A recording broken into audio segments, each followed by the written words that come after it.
নমস্কার, নিউজ 18 বাংলা আপনাদের সকলকে স্বাগত। এই ভয়ঙ্কর আমফান দীঘা থেকে এই মুহূর্তে মাত্র 500 কিলোমিটার দূরে অবস্থান করছে। পারাদ্বীপ থেকে দূরত্ব রয়েছে 420 কিলোমিটার। খেপুপাড়া থেকে 700 কিলোমিটার দূরে অবস্থান করছে আমফান। আমাদের সঙ্গে এই মুহূর্তে সরাসরি রয়েছেন সঞ্জীব বন্দ্যোপাধ্যায়, আবহাওয়া দপ্তরের পূর্বাঞ্চলীয় অধিকর্তা। কথা বলবো তার সঙ্গে বিস্তারিতভাবে। সঞ্জীব বাবু নমস্কার, আপনাকে নিউজ 18 বাংলায় স্বাগত জানাই। সঞ্জীব বাবু, প্রথমে আপনার কাছ থেকে একটা বিষয় একটু স্পষ্ট করতে চাইবো। আজকে সকাল 11:30টার সময় আমরা আইএমডির সাইটে যেটা দেখি, যে সেখানে দেখা যাচ্ছিল সুপার সাইক্লোন সেটা চরম শক্তিশালী ঘূর্ণিঝড়ে পরিণত হয়েছে। আপনি যদি এখানে এই বিভ্রান্তিটা একটু দূর করেন, যেটা আদৌ এখনো পর্যন্ত সুপার সাইক্লোনই রয়েছে না চরম শক্তিশালী ঘূর্ণিঝড়ে পরিণত হয়ে গিয়েছে?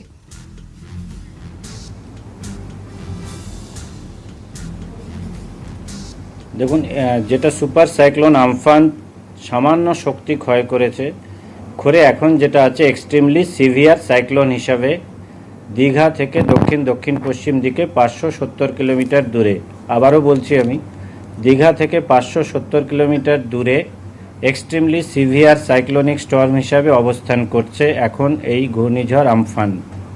আগামীকাল অর্থাৎ 20 তারিখ আফটারনুন এবং ইভিনিং এই সময়টাতে এটা ক্রস কোস্ট যেটা আছে আমাদের ক্রস করবে মূলত ওয়েস্ট বেঙ্গল এবং বাংলাদেশ কোস্ট, পশ্চিমবঙ্গের দীঘা এবং বাংলাদেশের হাতিয়া আইল্যান্ডের মাঝখান থেকে, বাট ক্লোজ টু সুন্দরবন। সেখান থেকে আমরা এক্সপেক্ট করছি যেটা ক্রস করবে আফটারনুন ইভিনিংয়ে। যখন ক্রস করবে কোস্ট তখন এর উইন্ড স্পিড থাকবে হচ্ছে আপনার 165 কিলোমিটার, মানে 155 থেকে 165 কিলোমিটার প্রতি ঘন্টায়, সর্বোচ্চ 185 কিলোমিটার প্রতি ঘন্টায়। আচ্ছা, আমাদের যে উপকূলবর্তী জেলা মেনলি নর্থ, সাউথ 24 পরগনা এবং পূর্ব মেদিনীপুর, এই তিনটে জেলাতে কিন্তু এই উইন্ড স্পিডটা আমরা পাবো। এই তিনটে জেলার সন্নিহিত যে উপকূলবর্তী অঞ্চল, মূলত আমাদের কলকাতা, হাওড়া, হুগলি এবং পশ্চিম মেদিনীপুর, এখানে কিন্তু উইন্ড ল্যান্ডফলস হবে যখন ক্রস করবে, তখন 100 থেকে 110, সর্বোচ্চ 130 কিলোমিটার অবধি প্রতি ঘন্টায় আমরা পাবো। যে কোনো সাইক্লোনের ক্ষেত্রে 3 রকমের দুর্যোগ আসে, মানে ওয়েদারের থেকে। তার সবচেয়ে কোস্টে যারা থাকে তারা কিন্তু তিনটেতেই অ্যাফেক্টেড হয়। একটা হচ্ছে স্টর্ম সার্জ বা সামুদ্রিক জলোচ্ছ্বাস, তার সাথে এই গেল উইন্ড স্পিড, আর তার সাথে ভারী থেকে অতি ভারী বৃষ্টি। নর্থ এবং সাউথ 24 পরগনার ক্ষেত্রে জলোচ্ছ্বাস হতে পারে 4 থেকে 5 মিটার, পূর্ব মেদিনীপুরের ক্ষেত্রে এটা হবে 3 থেকে 4 মিটার।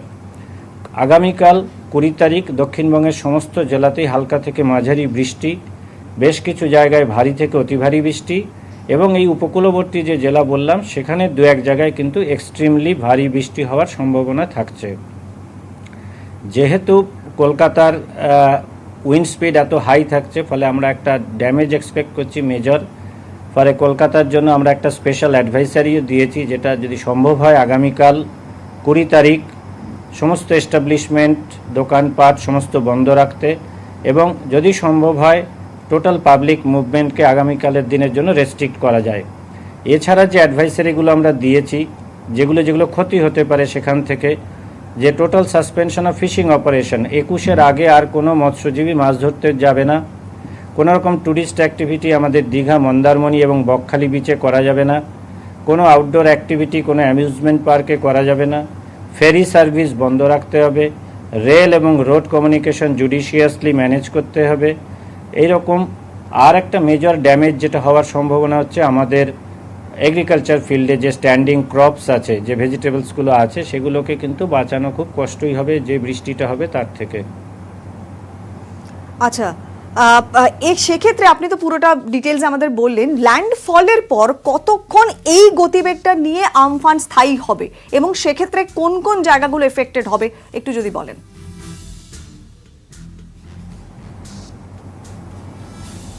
হ্যাঁ, যেহেতু আমরা বলছি যে আজকে যেখানে আছে এই মুহূর্তে, সেখান থেকে একটু নর্থ ইস্টার্লি মুভমেন্ট হবে, ফলে আমরা 21 তারিখ থেকে দেখছি যে উত্তরবঙ্গে বৃষ্টি বাড়বে। 21 তারিখ মোটামুটি উত্তরবঙ্গের সমস্ত জেলাতেই হালকা থেকে মাঝারি বৃষ্টি এবং বেশ কিছু জায়গায় ভারী বৃষ্টিরও সম্ভাবনা থাকছে, ইনক্লুডিং সিকিম, মানে আমাদের সাব হিমালয়ান ওয়েস্ট বেঙ্গল এবং সিকিম, এই জায়গাটাতে কিন্তু 21 তারিখ বৃষ্টি বাড়বে এবং বেশ কিছু জায়গায় ভারী বৃষ্টির সতর্কতা জারি করা হয়েছে।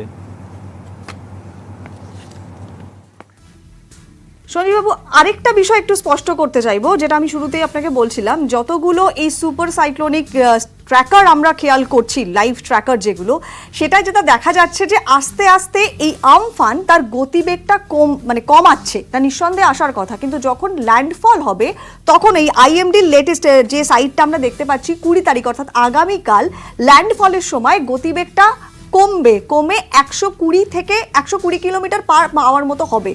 মানে সেক্ষেত্রে আপনার ঠিক কি মনে হচ্ছে, যদি একটু বলেন সেটা ঠিক কি রকম? 120 থেকে 145 এরকমই আমরা দেখতে পাচ্ছি, 145 থেকে 155 মতো বলছে অন্তত আইএমডি সাইট। না না না না আমাদের সাইটের সবচেয়ে তো বুলেটিনটা আমার কাছেই আছে, এরকম কোথাও আমাদের সাইটে দেওয়া নেই। আমাদের সাইটের যে লেটেস্ট বুলেটিন আমি আপনাকে বলছি যে সেটা হচ্ছে 155 থেকে 165, ঠিক আছে? এবার যে কোনো সাইক্লোন যত কোস্টের দিকে এগিয়ে আসবে তত কিন্তু শক্তি ক্ষয় হয়। এটা যেমন ছিল কি আমাদের সুপার সাইক্লোন থেকে এখন হয়েছে এক ঘাট নেমে এক্সট্রিমলি সুপার সাইক্লোন। কোস্টের যত কাছে যায়, ল্যান্ডের যে আমাদের জিওগ্রাফি প্লাস ফ্রিকশন প্লাস গরম হাওয়া যেটা এই সময় ঢোকে, এসব বিভিন্ন কারণে, যেমন দেখবেন এর আগে বহু সুপার সাইক্লোন সমুদ্রের উপরে হয়েছে, কিন্তু সুপার সাইক্লোন হিসাবে হিট করেছে একমাত্র কিন্তু পারাদ্বীপ সুপার সাইক্লোন 1999। বাকি সাইক্লোনগুলো যেমন আমাদের ফণির কথাই যদি ধরেন, ফণি হিট করেছে তখন ছিল এক্সট্রিমলি সিভিয়ার সাইক্লোন। কিন্তু আমাদের অ্যারাবিয়ান সিতে বহু সাইক্লোন আছে যেগুলো সুপার সাইক্লোনে কনভার্ট হয়েছিল, কিন্তু আলটিমেটলি যখন ল্যান্ডে গিয়ে হিট করেছে তখন কিন্তু সুপার সাইক্লোনের তকমা ধরে রাখতে পারেনি। আচ্ছা, মানে সেক্ষেত্রে আমফানের ক্ষেত্রেও আপনি বলছেন এই ফণি বা বাকি পারাদ্বীপের সাইক্লোন ছাড়া বাকি যেগুলোর পূর্বসূরির ক্ষেত্রে যে এক্সপিরিয়েন্সগুলো দেখা যাচ্ছে আমফানের ক্ষেত্রে তাই হতে চলেছে।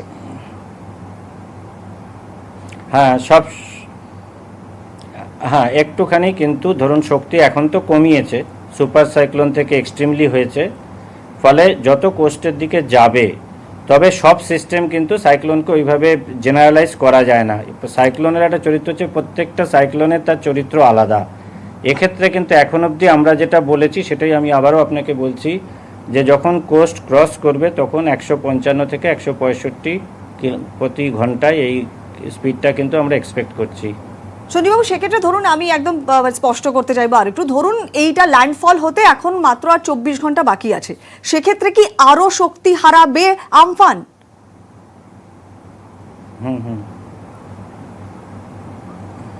না দেখুন, এইটা যেটা বললাম আমি আপনাকে, যে গেলে পরে এটা দুটোই হয়, কিন্তু সমস্ত সাইক্লোনের এক চরিত্র নয়, যার জন্যই কিন্তু আমরা আপডেটটা দিই। এই যে আপডেট আপনাকে দেওয়া হচ্ছে কেন প্রতি 3 ঘন্টা অন্তর, প্রতি 2 ঘন্টা অন্তর, একটাই কারণে, সেটা হচ্ছে ধরুন 4 দিন আগে আপনি যদি একটা বলে দেন সেটা থাকবে না। সময়ের সাথে সাথে যে চেঞ্জেস বা পরিবর্তনগুলো আসবে সেই আপডেটগুলো আমরা আপনাদের দেব। এখনকার যে আপডেট আমি আপনাকে বলছি, এই আপডেট যেটা হচ্ছে 155 থেকে 165। আচ্ছা, মানে সেক্ষেত্রে আরো একবার একটু যদি বলেন যে মোটামুটি কি ক্ষয়ক্ষতির আশঙ্কা আপনারা করছেন?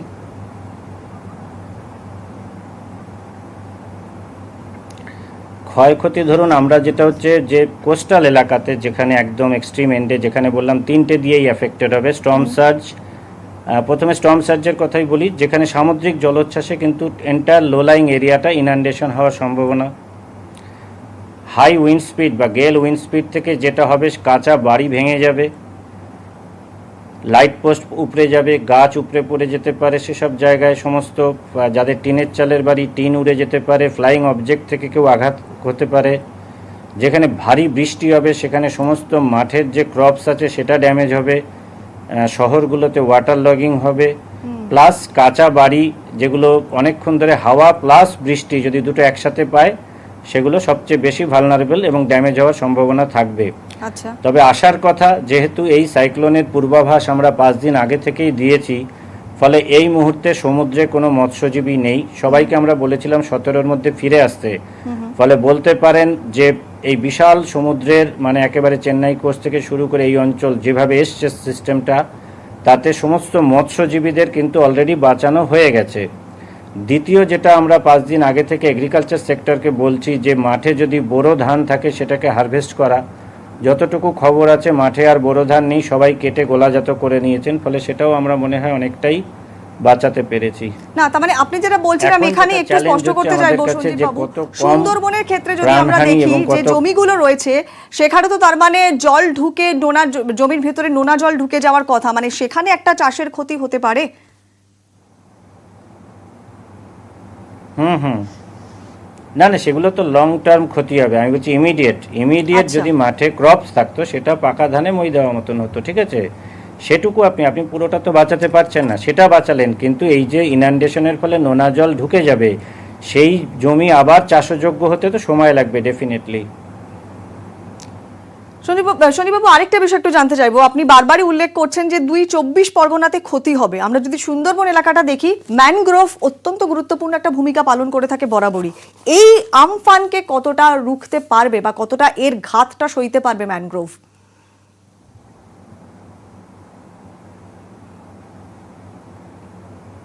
দেখুন, ম্যানগ্রোভ যেখানে থাকবে সেখানে তো কিছুটা রেজিস্ট্যান্স পাবেই, এটা তো খুব স্বাভাবিক। তার কারণ এইগুলোকে কোস্টাল এলাকায় লাগানো বা হয় এই কারণেই যে এই উইন্ড ব্রেকার হিসাবে কাজ করে, উইন্ডের স্পিডটাকে কমিয়ে দেয়। বুলবুলের ক্ষেত্রে দেখেছেন, যেহেতু সুন্দরবনের ধেঞ্চা ফরেস্টের ওখানে হিট করেছিল, সেক্ষেত্রে জঙ্গলের হয়তো অনেক ক্ষতি হয়েছিল, কিন্তু ডেফিনেটলি ওখানে প্রাণহানি অনেক কম হয়েছিল। নিশ্চয়ই। সন্দীপবাবু, আরেকটা বিষয় একটু স্পষ্ট করতে চাইবো, আগের পরিস্থিতি যদি আমরা দেখি, এখন আস্তে আস্তে পরিস্থিতি অনেকটা বদলেছে। আমরা বেশ ৪-৫ দিন আগে থেকে আপনারা আমাদের আপডেট দিতে থাকেন, অ্যাকিউরেট আপডেট আমরা পাই। এই যে সায়েন্সটা, মানে ঠিক কি ভাবে আপনারা গোটা বিষয়টা বুঝতে পারেন, একদম পার্টিকুলার আপডেটটা দেন, এবং এক্ষেত্রেও আপনারা প্রত্যেক মুহূর্তের আপডেটটা দিচ্ছেন, যদি আমাদের একটু ব্যাখ্যা করেন।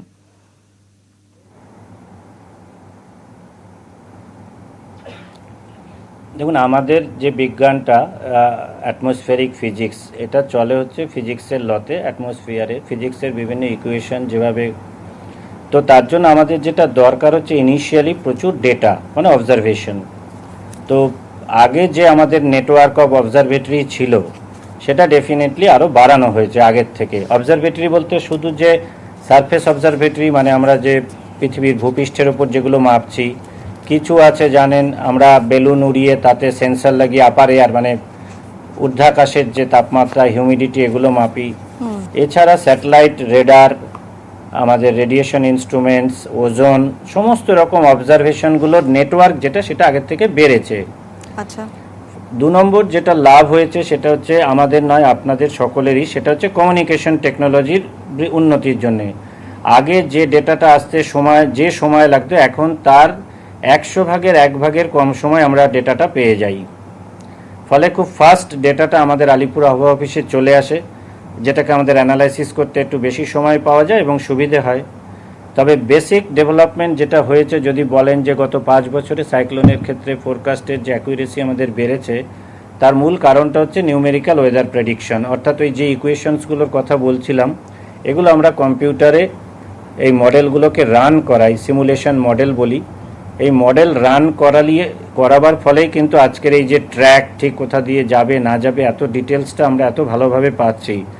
ফলে ওভারঅল যদি বলেন, close network of observatory, first communication technology and numerical weather prediction along with latest computers and all this facilities, plus definitely আসল যেটা দরকার, understanding of the physics of the atmosphere, এটা আগের থেকে একটু বেটার হয়েছে। সর্বোপরি আগেও হয়তো অনেক সময় আমরা ফোরকাস্ট দিতাম, কিন্তু যেটা হয়তো সবার কাছে পৌঁছতো না, তার কারণ ডিসিমিনেশন সিস্টেমটাও এত স্ট্রং ছিল না। আজকে আমরা যত কনভেনশনাল চ্যানেল আছে, telephone, fax, email, WhatsApp, Facebook, Twitter, সমস্ত, প্লাস আপনারা যারা আছেন ইলেকট্রনিক প্রিন্ট মিডিয়া, প্রত্যেকের মাধ্যমে যেহেতু এই মাল্টি চ্যানেল কমিউনিকেশন করে একদম শেষ লোকটার কাছে অবধি কিন্তু পৌঁছতে পারছি, এটাও কিন্তু কমিউনিকেশন টেকনোলজির একটা বড় অবদান। তার কারণ আগে আমরা দেখতাম সেম ফোরকাস্ট আমরা দিয়েছি, কিন্তু লোকটা last man in the village, সে হয়তো জানতেই পারতো না। আজকে সেই সিচুয়েশনটা কিন্তু অনেকটাই চেঞ্জ। মোটামুটি অনেকের কাছেই অ্যান্ড্রয়েড ফোন থাকে, সবাই হোয়াটসঅ্যাপ আছে, এবং আমরা হোয়াটসঅ্যাপ গ্রুপের মাধ্যমেও বিভিন্ন লোককে, বিভিন্ন সেক্টরকে, যত সেক্টর আছে, media one of the major sector, এছাড়া বাকি যারা সেক্টর আছে, সর্বোপরি যেটা সবচেয়ে লাভজনক হয়েছে সেটা যদি দেখেন, যে আগেও প্রচুর ডিজাস্টারের সংখ্যা, কিন্তু যত দিন যাচ্ছে নাম্বার অফ ডিজাস্টার বাড়ছে। অ্যাট দ্য সেম টাইম যদি আপনি ডিজাস্টারে প্রাণহানির সংখ্যা দেখেন, তাহলে সেই সংখ্যাটা উল্লেখযোগ্যভাবে কমছে। তার মানে কি দাঁড়াচ্ছে, একদিকে ডিজাস্টার বাড়ছে আর একদিকে প্রাণহানির সংখ্যা কমছে। তার মানে কোথাও একটা পূর্বাভাসের একটা রোল যেটা আছে সেটা প্লে হচ্ছে, কিন্তু শুধু পূর্বাভাস দিয়ে প্রাণহানি রক্ষা করা যায় না। যেটা উন্নত হচ্ছে আমাদের এখানে, যে এই কোঅর্ডিনেশনটা ভয়ঙ্কর রকমভাবে আগের থেকে বেড়েছে among the different stakeholders. আমরা অ্যাজ এ সেন্ট্রালি নিউক্লিয়াসে যারা ফোরকাস্ট দিচ্ছি, ডিজাস্টার ম্যানেজার, স্টেট গভর্নমেন্টের এনডিএমএ, এসডিএমএ, আপনারা যারা আছেন মিডিয়া, সকলের যৌথ প্রয়াসেই কিন্তু আজকে আমরা মনে হয় ডিজাস্টারকে অনেক ভালোভাবে মোকাবিলা করতে পারছি। নিশ্চয়ই, অনেক ধন্যবাদ সঞ্জীব বাবু আমাদের সঙ্গে কথা বলার জন্য। আমরা এই মুহূর্তে সরাসরি চলে যাচ্ছি এনডিআরএফ এর ডিজি এস এন প্রধান, তিনি সাংবাদিকদের মুখোমুখি হয়েছেন। तो मैं आपको बता दूं कि 4 टीमें, प्रत्येक बटालियन में 4 टीमें हॉट स्टैंड बाय में रखी गई हैं, जो कल मैंने बताया था, जो शॉर्ट नोटिस पर उनको एयरलिफ्ट किया जा सकता है और यहां लाया जा सकता है जहां पर साइक्लोन का इम्पैक्ट हो रहा है। 6x4 24 टीमें इस तरह से स्टैंड बाय में है, out of the area, but stand by, hot stand by में है for any time lifting by the air force. NDRF की एक्टिविटी क्या चल रही है? कोऑर्डिनेशन का काम शुरू से ही हो रहा था, पिछले 7 दिन से हम लोग कर रहे थे।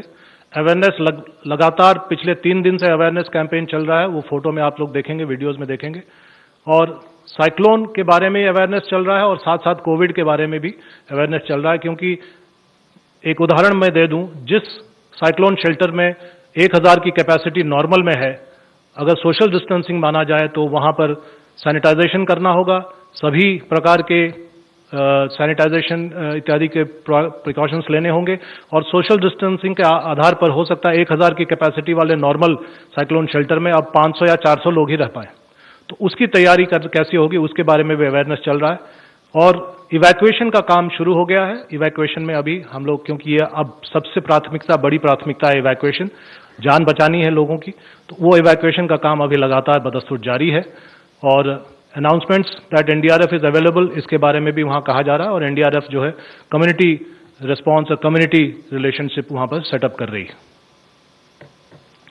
ये कुछ आपके सामने चित्र हैं जिससे आप समझ सकते हैं कि एनडीआरएफ की एक्टिविटी क्या हो रही है। अवेयरनेस कैंपेन अम्बाग हुगली, उलूबेरिया, हावड़ा, जो जिले चिन्हित हैं। सागर आइलैंड में आप देख सकते हैं अवेयरनेस कैंपेन चलाया जा रहा है, और सागर आइलैंड एक मेजर इम्पैक्ट एरिया होगा इस साइक्लोन से। अगर प्रेडिक्शन के हिसाब से हम लोग चलें तो यहां लैंडिंग होने की पूरी संभावना है। ये 24 परगना नॉर्थ, हसनाबाद, यहां पर अवेयरनेस कैंपेन चलाया जा रहा है। ये काकद्वीप, जो दूसरा आइलैंड है सागर आइलैंड के साथ साथ काकद्वीप, जो कि हाई इम्पैक्ट जोन माना जाता है। अगर एज पर प्रेडिक्शन और एज पर ट्रैजेक्टरी लैंडिंग हुई तो काकद्वीप भी बुरी तरह से अफेक्ट हो सकता है। ये उड़ीसा में आते हैं। उड़ीसा में जो अवेयरनेस कैंपेन का सिलसिला है वो पिछले 3 दिन से चल रहा है, और ये भद्रक में है, जो कि एक सस्पेक्ट डिस्ट्रिक्ट है कि वहां पर इम्पैक्ट ज्यादा हो। ये जगत सिंहपुर में है, जो भी एक हाई इम्पैक्ट डिस्ट्रिक्ट माना जाता है। ये बालासोर में है, यह भी एक हाई इम्पैक्ट डिस्ट्रिक्ट, बल्कि यहाँ 4 टीमें हैं एनडीआरएफ की। ये केंद्रापाड़ा में है, और ये पुरी में है। तो ये हमारी जो कार्रवाई है ये आपके सामने है। फिर से मैं दोहरा दूं कि इसको हम लोगों ने सुपर साइक्लोन की कैटेगरी को देखते हुए तैयारी की है। और एक बात मैं कह दूं कि आज ही नेशनल क्राइसिस मैनेजमेंट कमेटी की मीटिंग कैबिनेट सेक्रेटरी महोदय ने की, और आज ही, जैसा कि आप लोगों को विदित है, माननीय गृह मंत्री महोदय ने दोनों ही मुख्यमंत्री महोदय और महोदयों से बात किया और तैयारी के बारे में जायजा लिया है, जिसके आधार पर अब ये कहा जा सकता है कि पूरे समन्वय के साथ कार्रवाई हो रही है केंद्र और राज्य सरकारों में। धन्यवाद। धन्यवाद। मैं रिक्वेस्ट करता हूं डीजीआईएमडी से, प्लीज। नमस्कार। जैसे हमने कल जानकारी दी थी कि अम्पन एक सुपर साइक्लोन है, मैं आपको ये जानकारी दूं कि 1999 के बाद जितना साइक्लोन बने हैं बे ऑफ बंगाल में, ये सबसे इंटेंस साइक्लोन रहा है सुपर साइक्लोन के बाद। ये सेकेंड सुपर साइक्लोन है 99 के बाद। ये सुपर साइक्लोन को अभी मॉनिटरिंग के लिए हम सभी टूल्स एंड टेक्नोलॉजी यूटिलाइज कर रहे हैं, और कल रात से ये सुपर साइक्लोन विशाखापट्टनम के हमारा जो डपलर वेदर रडार है ये मॉनिटरिंग हो रहा है और अभी समुद्र में इसका विंड स्पीड 200 से 240 किलोमीटर तक जारी है। ये उत्तर उत्तर पश्चिम दिशा में गति कर रहा है।